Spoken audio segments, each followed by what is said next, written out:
Okay, what we have here is what the ancient ones called Toyon.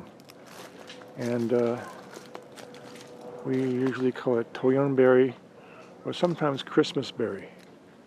Let's do some identification here. I hope this is accurate here. You can see how the ends of these berries form a sort of star, five-pointed star, right? That's because they're in the Rosa, or actually the apple family.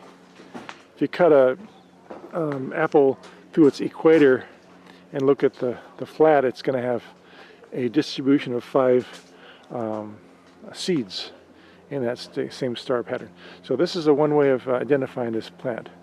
The leaf is oblong to lanceolate. In other words, it's kind of sort of like a spear point, but it's more like an oval. And it's the margins are toothed. It's got the shadow in the way there. There we go.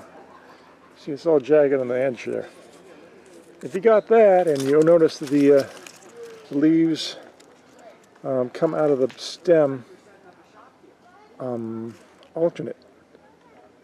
They take turns, right? Here's a good one for that.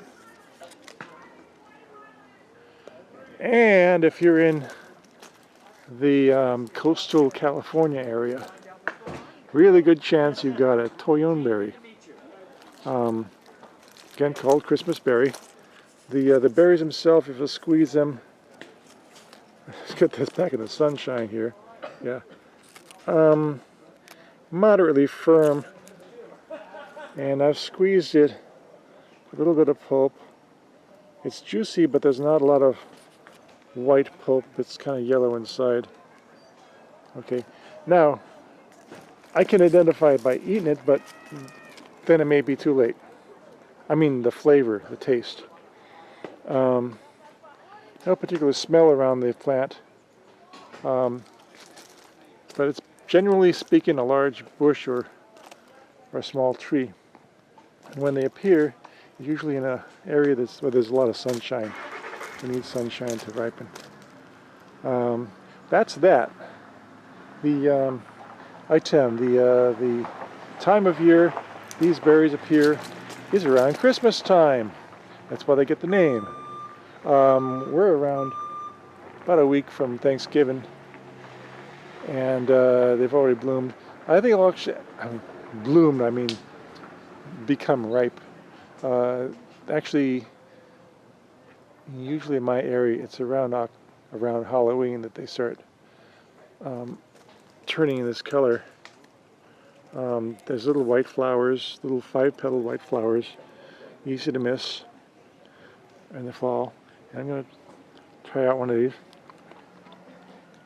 The thing about the berries, once you do positively identify them, they're very tart. Mouth puckling. It's pleasant. It's a nice flavor. You got to get used to it, but it's very tart. And there's an astringent aftertaste that some people sort of are wary about. The ancient ones, who called this Toyon, cooked it.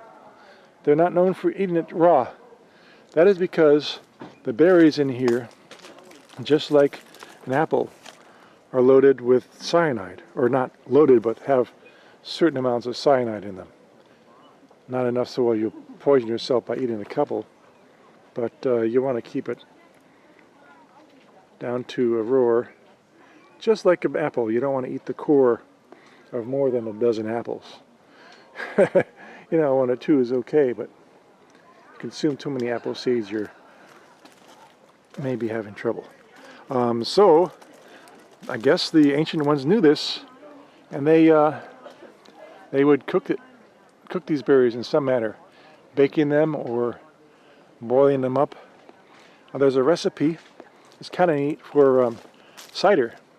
You pick the berries, you bruise them and crush them, get as much juice out of it as you can, and then turn that into hot water or boiling water, and it turns into a nice cider. And I suspect that might be fermentable. I'm not real sure about that. Anyway, that is Toyon, also known as Christmas berry. Oh, fun fact. One legend is it says that possibly the name Hollywood arose from this because these are all over the hills in Los Angeles area. And when they were clearing a development for a place called Hollywood, they must have gone through a lot of these and said, hey, this must be Hollywood here. Not really sure, that's kind of apocryphal, but hey, why should that stop you? Anyway, enjoy. Just want to really quickly show you a common suburban plant. It's sometimes mistaken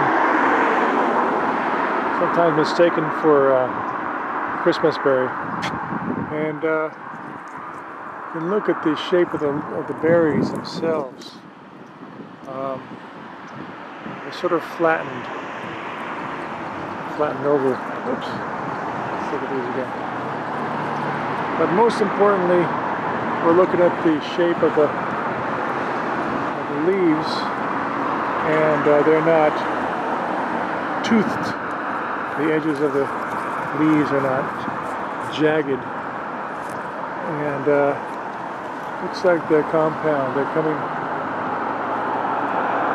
Okay, see this here? There's 3 leaves coming out of one spot. It looks like a sort of common theme on this bush. But most importantly, the edges of the leaves are kind of smooth, and it's not really an oval. It seems to be wider at one end, at this end than the other.